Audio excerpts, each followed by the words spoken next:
కయ్యూమ్ భాయ్ మనం చాలాసార్లు కలుసుకున్నాం. ఇది ప్రీ రిలీజ్ ప్రెస్ మీట్. అంటే సినిమా ముందు సినిమా మేము చూసుకున్నాం, చాలా అద్భుతంగా వచ్చింది, ఆనందాన్ని మీతో పంచుకున్నామని. రేపు 30 తర్వాత సినిమా గురించి నేను ఇప్పుడేం మాట్లాడదలుచుకోవాలి. రేపు 30 తర్వాత సినిమా మాట్లాడుతుంది, మీరే మాట్లాడతారు, మనందరం కలిసి పేపర్లో ప్రజలకు మాట్లాడతాం, ప్రజలు మాట్లాడతారు. పోతే నేను ఇక్కడ ముఖ్యంగా ఈ సభలోకి రావడం కారణం, కట్టా రాంబాబు గారు నాకు చాలా కాలం నుంచి పరిచయం. ఆయన సినిమా తీద్దామని ముందుకు వచ్చాడు. మీ అందరికీ తెలుసు ఎంత ధైర్యం చేసి ఈ ప్రాజెక్టు టేకప్ చేశాడు. అలాగే నాకు కొంచెం ముందు డౌట్ ఉన్నా కూడా తర్వాత ఎన్ని ఒడిదొడుకులు వచ్చినా ఎక్కడ ఆగకుండా అనుకున్న ప్రకారంగా సినిమాని ఈ రోజుకి పూర్తి చేసి రేపు 30కి మనం ప్రజల ముందుకు రావడానికి సన్నాహాలు చేశాడు. దానికి నేను చాలా ఆయన అప్రిషియేట్ చేస్తున్నాను. ఆయనకు సహకరించిన అందరికీ కూడా కృతజ్ఞత తెలియజేసి నమస్కారం. ఈ సినిమాకి ఒక స్పెషాలిటీ ఉంది. జనరల్గా రొటీన్ సినిమాలు చూసి విసిగెత్తిపోయిన జనానికి ఈ సినిమా డెఫినెట్గా నచ్చుద్ది. ఎందుకంటే నెంబర్ 1 నయీం భాయ్ అనేది పాయింట్ చాలా కొత్త పాయింట్. అది లేటెస్ట్గా ఈ మన టీవీలోని పేపర్లో చూస్తున్నాం. దాన్ని తీసుకుని రాంబాబు గారు కరెక్ట్గా నయీం ఎలా ఉంటాడో మేము సరిగ్గా చూడలేదు, కానీ ఈయనలాగే నయీం ఉంటాడు అని అంత గొప్పగా ఆయన గెటప్ని తీర్చిదిద్దారు. ముందు దర్శకుడు భరత్ని అభినందించాలి. ఎందుకంటే సీనియర్ ఆర్టిస్టులు పనిచేయడం ఎవరి వల్ల నవ్వుద్ది, ఏ డైరెక్టర్ని చేయగలడు. కానీ ఒక కొత్త ఆర్టిస్ట్ని ఆ గెటప్లు పెట్టి ఆ మేనరిజం పెట్టి అలాగా చేయటం అనేది చాలా గ్రేట్ థింగ్. అందుకు ముందుగా భరత్ని అభినందిస్తున్నాం. ఎందుకంటే భరత్ ఇవాళ డైరెక్టర్ కాదు, ఒకప్పుడు తపస్సు, డాక్టర్ బిఆర్ అంబేద్కర్ లాంటి చిత్రాల నుంచి లేటెస్ట్గా మైసమ్మ ఐపీఎస్ లాంటి హిట్ సినిమాలు తీసిన మంచి డైరెక్టరు, 35-36 సినిమాలు తీసిన ఎక్స్పీరియన్స్ డైరెక్టరు. అతని చేతిలో ఈ సినిమా పట్టడం, అలాగే రాంబాబు గారు ఖర్చుకి ఎక్కడా వెనుకాడకుండా చాలా రిచ్గా కాస్ట్లీగా తీశారు ఈ సినిమా. మనం ఇవాళ ట్రైలర్స్ చూసాం. అంత మంచి సినిమా ప్రేక్షకులకు వెళ్తే సరైన డిస్ట్రిబ్యూటర్, సరైన రిలీజ్ డేటు ఉంటే సక్సెస్కి మూల కారణం అవుద్ది. ఆ ఉద్దేశంతో రేపు 30వ తారీఖుని సినిమా అన్ని ఏరియాల్లోనూ కూడా చాలా ఎక్కువ థియేటర్లో రిలీజ్ చేస్తున్నారు. ఒక మంచి సినిమాని ప్రేక్షకులు చూడటానికి అవకాశం కల్పించేలాగా డిస్ట్రిబ్యూటర్లు అన్నీ కూడా థియేటర్లు కూడా మాట్లాడి కరెక్ట్గా చేస్తున్నారు. కాబట్టి ఈ సినిమా పబ్లిసిటీ విషయంలో కానీ ప్రొడక్షన్ వాల్యూస్లో కానీ ఎక్కడ ఒక పెద్ద బడ్జెట్ సినిమాకి తగ్గకుండా ఈ సినిమాని తీశారు. ఈ కయ్యూమ్ భాయ్ అనే సినిమాలో నేను ఒక మంచి క్యారెక్టర్ చేశాను. నాకు ఈ క్యారెక్టర్ ఇచ్చిన శారదాదేవి గారికి, కట్టా రాంబాబు గారికి, దర్శకులు భరత్ గారికి నమస్కారాలండి. ఈ సినిమా ఇట్టు కావాలని మనసారా కోరుకుంటున్నాను. చెప్తాం, మళ్ళీ చెప్తానే ఉంటాం. కయ్యూమ్ భాయ్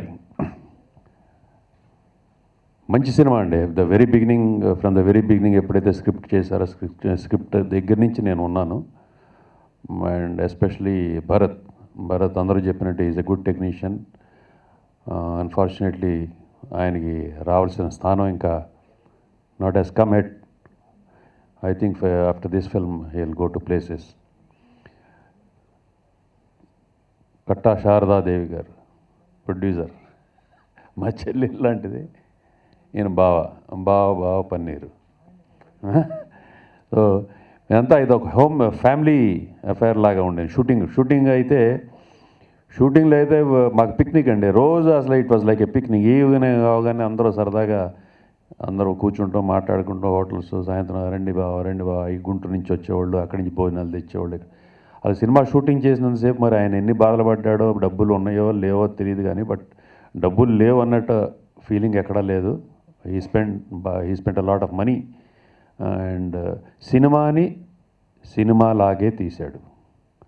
ఏదో చుట్టేద్దామని కాకుండా ఎక్కువ ఖర్చు పెట్టాడా తక్కువ ఖర్చు పెట్టాడా పక్కన పెట్టేస్తే ప్రొఫెషనల్ సినిమా ప్రొడ్యూసర్ ఎలా తీస్తారో, ఎక్కడే ఖర్చు పెట్టాలి, ఏం చేయాలి, ఏ టెక్నీషియన్స్ పెట్టాలి, ఏ ఆర్టిస్టులు పెట్టాలి, అందరినీ పర్ఫెక్ట్గా ఎవ్రీబడి చూస్. And that credit goes to Rambabu and Bharat. And Nayeem అదే అంటూ ఉండేవాడు, పొరపాటున ఎక్కడైనా తిరుగుతూ ఉంటే మళ్ళీ నయీం అసలు ఎన్కౌంటర్ చేశారన్నారు, చేయలేదు, ఇక్కడే తిరుగుతున్నాడు, వాళ్ళ గ్యాంగ్స్టర్స్ సార్ నేను వేసేస్తారు జాగ్రత్త అని.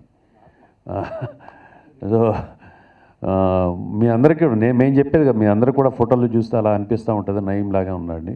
అండ్ ఎస్పెషల్లీ దిస్ నయీం ఏదైతే ఉందో ఆయన ఇట్స్ స్టిల్ ఆన్ లైవ్. ఇప్పటికీ న్యూస్లో వస్తానే ఉంది. అండ్ కేసులు కానీ అండ్ దాని వెనకాల ఇన్వాల్వ్ అయిన సో మెనీ పీపుల్, అఫీషియల్స్ కానీ whatever is coming in news, politicians is all there. So ఆడియన్స్లో ఒక పెద్ద క్యూరియాసిటీ ఉంటుంది. వాళ్ళు పేపర్లో కొంచెం అట్లా చదివి ఉంటారు, కానీ సినిమా వాళ్ళు డెఫినెట్గా దాని గురించి రీసెర్చ్ చేసి ఏం జరుగుంటుంది అనేసి అని చేసి అన్నీ కూడా పెట్టుంటారు. ఏదైతే మన న్యూస్లో చూడలేదో చదవలేదో అవన్నీ ఉంటాయనే ఒక ఇంట్రెస్ట్ డెఫినెట్గా ఆడియన్స్కి. I feel audience will have 100% interest to watch this film.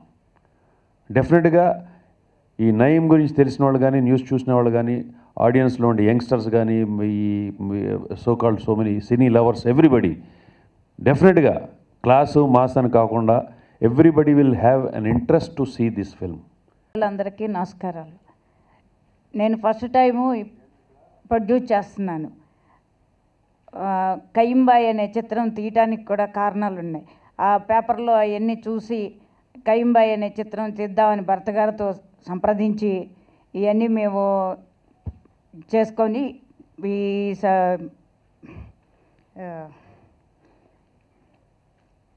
చేసి మొత్తం సజమానంతా పూర్తి చేసి 30వ తారీఖు విడుదల చేస్తున్నాము. ఇక్కడికి వచ్చిన వీడియో కమిటీ వాళ్ళకి, పిఆర్ వాళ్ళకి, నా ఫ్రెండ్స్కి హృదయపూర్వకంగా నమస్కారం చెప్తున్నాం. ఇప్పుడు నాకు ఒక దెయ్యం అనేది ఒకటి ఉందండి. నేను మెడ్రాస్ వెళ్ళినప్పుడు నేను కూడా చిన్నప్పటి నుంచి ఒక హీరో అవుదామని, ఒక ఆర్టిస్ట్ అవుదామని, కొంచెం చిన్నప్పుడు కొంచెం గ్లామర్గా ఉండేటప్పటికి ఇంట్లో చెప్పుకున్న మెడ్రాస్ వెళ్ళిపోయానండి. కానీ ఆ థీమ్ అనేది 18వ సంవత్సరం మెడ్రాస్ వెళ్ళిన తర్వాత ఆ థీమ్ ఈ రోజు నెరవేరిందండి. ఈ రోజుకి 50 ఏళ్ళకి ఈ క్యారెక్టర్ చేయటం, అది కూడా ఈ క్యారెక్టర్ నేను చేస్తే బాగుంటుందనే ఉద్దేశం మీద భర్త గారు కానీ మీ అందరి కలిసి అనుకోవటం. దానికి ముఖ్యంగా నా శ్రీమతి కట్టా శారద నాకు మ్యాక్సిమం అండ్ వాళ్ళ బ్రదర్సు పల్నాడు శ్రీనివాసరావు, ధనంజయ్ గారు, తర్వాత ఇంకా మెయిన్ పెద్ద ఆయన పత్తిపాటి పుల్లారావు, వీళ్ళందరూ సహారంతో ఈ సినిమా నుండి ఎంత ఖర్చు అయినా పెట్టి దీన్ని ఇటు కొట్టాలి, సినిమా పరంగా చేయాలి అని చెప్పేసి దాంతోనే బాగా బ్రహ్మాండంగా చేశారండి. నేను చూశాను సినిమా అయితే ఎక్స్ట్రా చాలా బాగుంది. ఈ ఫంక్షన్ ఎందుకు పెట్టానంటే ప్రీ రిలీజ్ ఫంక్షను, అందులో ఆడియో కూడా నాకు రెస్పాన్సిబిలిటీ వస్తుంది సార్, చాలా బాగుంది సాంగ్స్ అని చెప్పేసి ఆడియో పెద్ద హిట్ అయిందండి. తర్వాత ప్రీ రిలీజ్ ఫంక్షన్గా భావించి ఈ ప్రెస్ మీట్ ఏర్పాటు చేశాను. అంతేకాదండి, ముఖ్యంగా రేపు రాబోయే రంజాన్ శుభాకాంక్షలకి అందరూ నా సోదరులకి, హిందువులకి, ముస్లిమ్స్కి అందరికీ నా హృదయపూర్వక నమస్కారం చేస్తూ ఈ సినిమాను చూసి ఏమి ఇలా చేశాడు నయీం అనేది ఈ సినిమాను చూసి అందరూ ఆదరిస్తారని మనసారా కోరుకుంటున్నానండి. Thank you sir.